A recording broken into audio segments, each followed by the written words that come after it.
কখনো কি এমন হয়েছে সব ঠিক আছে, তবুও ভেতরটা অদ্ভুত খালি লাগে? কারো সাথে ঝগড়া হয়নি, কেউ আপনাকে কষ্টও দেয়নি, তারপরও বুকের ভেতর চাপ, অস্থিরতা, অকারণ দুঃখ। আপনি মানুষ এড়িয়ে চলছেন, ফোন ধরতে ইচ্ছে করছে না, ইবাদতে মন বসছে না, মনে হচ্ছে আল্লাহ হয়তো আমার দিকে তাকাচ্ছেন না। আমরা মনে করি সমস্যা সমান দুঃখ, কিন্তু ইসলাম বলে দূরত্ব সমান দুঃখ। মানুষ যত দুনিয়ার দিকে যায়, হৃদয় তত ভারী হয়। তাই আল্লাহ বলেন, আলা বিযিকরিল্লাহি তাতমাইন্নুল কুলুব। জেনে রাখো, আল্লাহর স্মরণেই হৃদয় শান্তি পায়। দেখো, এখানে আল্লাহ বলেননি টাকা, না মানুষ, না সম্পর্ক, না সফলতা। শান্তি শুধু এক জায়গায়, আল্লাহর স্মরণে। তাই তুমি সব পেয়েও অশান্ত, আর কেউ কিছু না পেয়েও শান্ত। কারণ শান্তি পরিস্থিতি না, সংযোগ।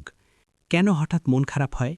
অনেক সময় তুমি ভাবো, আমার তো কোনো সমস্যা নেই, তবুও বুক ভারী লাগছে কেন?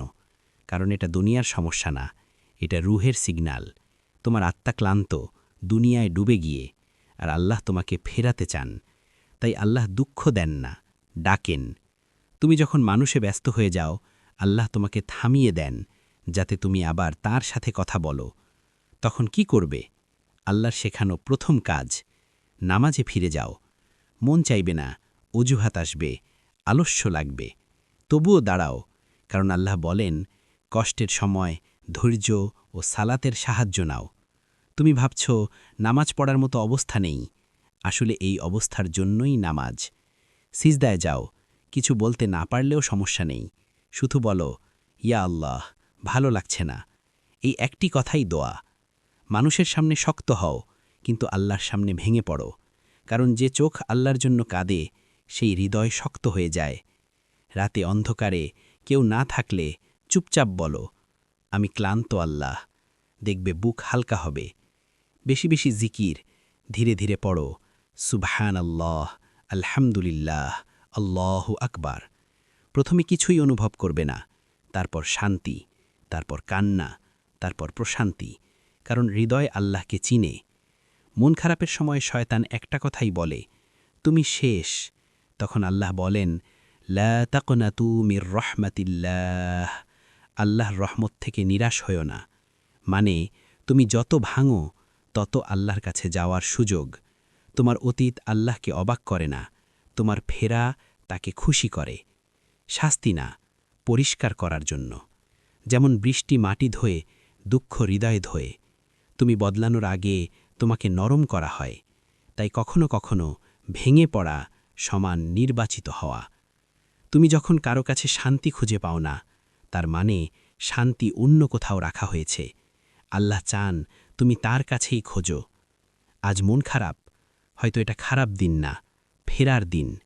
আজ রাতে ফোনটা দূরে রাখো, লাইট বন্ধ করো, চুপ করে বসো, আর শুধু বলো, ইয়া আল্লাহ, আমি ফিরে আসতে চাই। দেখবে সব সমস্যা সাথে সাথে শেষ হবে না, কিন্তু তুমি একা অনুভব করবে না। কিন্তু শুনুন, এই অবস্থার কথা 1400 বছর আগেই আল্লাহ আমাদের জানিয়ে দিয়েছেন, এবং শুধু জানানোই না, এই সময় কি করতে হবে সেটাও শিখিয়েছেন। আজকের ভিডিওতে আপনি জানবেন, মন খারাপ, হতাশা, একাকিত্ব বা বুকের চাপ অনুভব করলে আল্লাহ আমাদের কোন কাজগুলো করতে বলেছেন।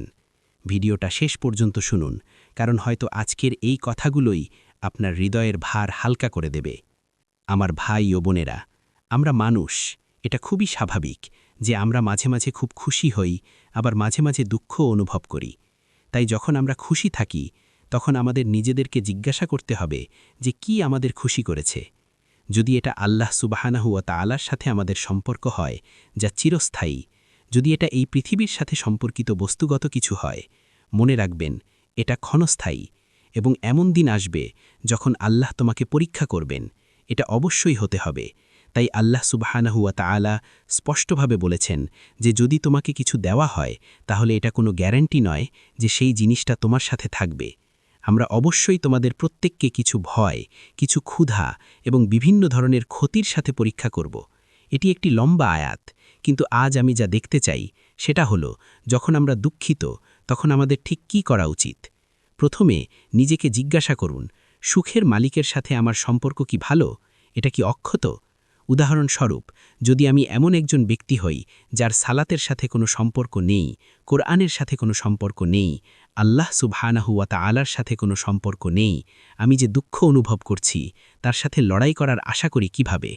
আমি আরও দুঃখ অনুভব করতে থাকব, কারণ আমি মনোযোগ হারিয়ে ফেলেছি, বাস্তবতা থেকে মনোযোগ হারিয়ে ফেলেছি। ঠিক যেখানে আমি আছি, এটাকে আমরা আরবিতে দুনিয়া বলি। এই জীবনকে আমরা দুনিয়া বলি। পৃথিবীর জীবন একেবারে ক্ষণস্থায়ী, এটা দীর্ঘস্থায়ী হবে না। আমরা আসলে এখানে পরীক্ষার জন্য আছি। এটি একটি পরীক্ষার ক্ষেত্র। এই পরীক্ষার ক্ষেত্র সম্পর্কে প্রমাণ হল যে আমাদের কারোরই এই পৃথিবীতে আমরা যা চাই তা নেই, বরং আমরা কেবল তাই পাই যা আল্লাহ আমাদের জন্য বেছে নিয়েছেন। তাই তিনি আমাদের স্বাস্থ্য সংক্রান্ত বিষয়াদি, আর্থিক সংক্রান্ত বিষয়াদি, পারিবারিক বিষয়াদি, আরও অনেক বিভিন্ন বিষয় নিয়ে পরীক্ষা করেন। বিভিন্ন ধরনের ক্ষতি আমরা যা চাই বা যেভাবে হোক তা অনুসারে ঘটে না, কারণ আল্লাহ আপনাকে বলছেন, অপেক্ষা করুন, এটি কেবল একটি পরীক্ষা। আমরা দেখতে চাই আপনি কিভাবে প্রতিক্রিয়া দেখান। এটি কি আপনাকে আমাদের আরও কাছে নিয়ে আসবে? এটি কি আপনাকে বুঝতে সাহায্য করবে যে এটি অস্থায়ী? একেবারে অস্থায়ী। আমরা যে মানুষদের খুঁজে পেয়েছি তারা আজ খুব দুঃখিত, এবং কিছু সংবাদ তাদের কাছে মুহূর্তের মধ্যে আসে। তারা পৃথিবীর সবচেয়ে সুখী মানুষ হতে পারে, এবং বিপরীতে আমরা এটি ঘটতে দেখেছি। তাই এই আল্লাহ তিনিই আপনাকে দান করেন সুখবর। এত দুঃখের পরে তুমি এত উত্তেজিত হয়ে পড়ো, এবং তুমি এত দুঃখিত হতে পারো যখন তুমি বিশ্বাস করো যে পৃথিবীতে সব কিছু আছে, এটা আল্লাহর পরিকল্পনা। মনোযোগ হারাবে না, এটা আল্লাহ। তবে যেমন আমি বলেছিলাম, যখন তুমি দুঃখী হও তখন প্রথম প্রশ্নটি নিজেকে জিজ্ঞাসা করতে হবে যে আল্লাহর সাথে আমার সম্পর্ক কেমন। এই সম্পর্কটি তোমার নামাজের সাথে, মূলত তোমার 5 ওয়াক্ত নামাজের সাথে জড়িত। তুমি কি উৎসাহের সাথে এগুলো পড়ো? আমরা নিয়মিততার কথাও বলছি না, কারণ যাই হোক এটাই হওয়ার কথা, কিন্তু আমরা উৎসাহের কথা বলছি। তুমি কি নামাজের জন্য অপেক্ষা করছো? তুমি কি বুঝতে পারছো যে তুমি যখন 5 ওয়াক্ত নামাজ পড়ছো বা পূর্ণ করছো, তখন তুমি কি করছো? এক মুহূর্ত বসে থাকো এবং ভাবো যে এটি তোমার দুঃখ ছিনিয়ে নেবে, এটি প্রত্যাহার করবে, এটি তোমার দুঃখের সাথে লড়াই করবে। কেবল এক মুহূর্ত চিন্তা করেই, আমি কি করছি? আমি এখানে মাটিতে মাথা রেখে বলছি, কে সেই ব্যক্তি যিনি আমাকে এমন একজন বানিয়েছেন, যিনি আমার সুখের মালিক, যিনি নিয়ন্ত্রণে আছেন, এবং অবশেষে যার কাছে আমি ফিরে যাব যখন আমার চোখ বন্ধ হয়ে যায়, যেমন সবার চোখ ইতিমধ্যেই বন্ধ হয়ে গেছে, এবং বন্ধ হয়ে যাচ্ছে, এবং বন্ধ হয়ে যাবে। আমি সেই সর্বোচ্চ দেবতার কাছে ফিরে যাব যার আমি আল্লাহর জন্য আমার মাথা মাটিতে রেখেছি। যদি তুমি বসে বসে চিন্তা করো, তাহলে এটাই তোমার জীবনের দুঃখ দূর করতে সাহায্য করবে, কারণ সবকিছু তোমার পছন্দের বিরুদ্ধে গেলেও তুমি নিশ্চিত যে সবকিছু আল্লাহর পরিকল্পনা অনুসারে চলছে। অন্য কারো পরিকল্পনা অনুসারে কিছুই হয় না, এটা আল্লাহর পরিকল্পনা। তাই তুমি খুশি হও, হে জীবন, এটা আমার জন্য তোমার পরিকল্পনা? তাহলে হে আল্লাহ, শুধু আমার জন্য এটা সহজ করে দাও। আমি তোমার সাথে প্রতিযোগিতা করতে যাচ্ছি না। আমরা কখনোই আল্লাহর সাথে প্রতিযোগিতা করতে পারব না, কিন্তু আমরা তাকে ডাকি, তিনি আমাদের শক্তি দেন, তিনি আমাদের বিভিন্ন উপায় দেন। আমরা নিজেদের সাহায্য করার চেষ্টা করি, তিনি আমাদের যা দিয়েছেন তা আমাদের সাহায্য করার জন্য ব্যবহার করার জন্য আশা করেন। সর্বোপরি আমরা আল্লাহর কাছে দুঃখ দূর করার জন্য প্রার্থনা করব। এমনকি নবী সাল্লাল্লাহু আলাইহি ওয়াসাল্লামকেও বলা হয়েছিল যে দুঃখ করো না। আমি তোমাকে আয়াতের একটি অংশ পাঠ করে শোনাব। হে রাসূল, যারা অবিশ্বাস করে তাদের তোমাকে দুঃখ দিও না। আল্লাহ রাসূলুল্লাহকে বলছেন, তাদের বক্তব্য তোমাকে দুঃখ দিও না। মানুষ তোমার বিরুদ্ধে কথা বলবে। তুমি কি সত্যিই মনে করো এই পৃথিবীতে সবাই যাচ্ছে? যদি তারা নবী সাল্লাল্লাহু আলাইহি ওয়াসাল্লাম সম্পর্কে সবচেয়ে খারাপ কথা বলতে পারে, তাহলে তোমার সম্পর্কে ভালো কথা বলার পক্ষে হওয়া উচিত। তুমি কে আর আমি কে? আমি সুবহানাল্লাহ, আমরা কেউ নই। তারা সম্ভবত আমাদের সম্পর্কে আরও খারাপ কথা বলবে। তাই আল্লাহ বলছেন, এতে চাপ সৃষ্টি করো না, চিন্তা করো না, এবং তোমাকে আল্লাহর নৈকট্য লাভের কথা মনে রাখতে হবে। যেমন আল্লাহ সুবহানাহু ওয়া তাআলা মুহাম্মদ সাল্লাল্লাহু আলাইহি ওয়াসাল্লামের হৃদয়ে কাফিরদের সম্পর্কে দুঃখের কথা বলেছেন, যারা কেবল আমাকেই গ্রহণ করেনি। তাই মন খারাপ হওয়া মানে আপনি দুর্বল, এটা না। মন খারাপ হওয়া মানে আল্লাহ আপনাকে ডাকছেন, কারণ মানুষ যখন মানুষের কাছে শান্তি পায় না, তখনই সে রবের দরজায় ফিরে আসে। হয়তো এই দুঃখটা শাস্তি না, এটা একটা সুযোগ আপনাকে আবার আল্লাহর কাছে নিয়ে আসার জন্য। তাই আজ থেকে একা লাগলে গান না, অভিযোগ না, নিজেকে দোষ না, চুপচাপ বলবেন, ইয়া আল্লাহ, আমি আবার ফিরে এলাম। দেখবেন বুকের ভেতরের ঝড় ধীরে ধীরে থেমে যাবে, কারণ দুনিয়ার কেউ না শুনলেও আল্লাহ কখনও তার বান্দার ডাকে সাড়া দিতে দেরি করেন না। হয়তো আপনার মন খারাপই ছিল আল্লাহর পাঠানো হিদায়েতের শুরু।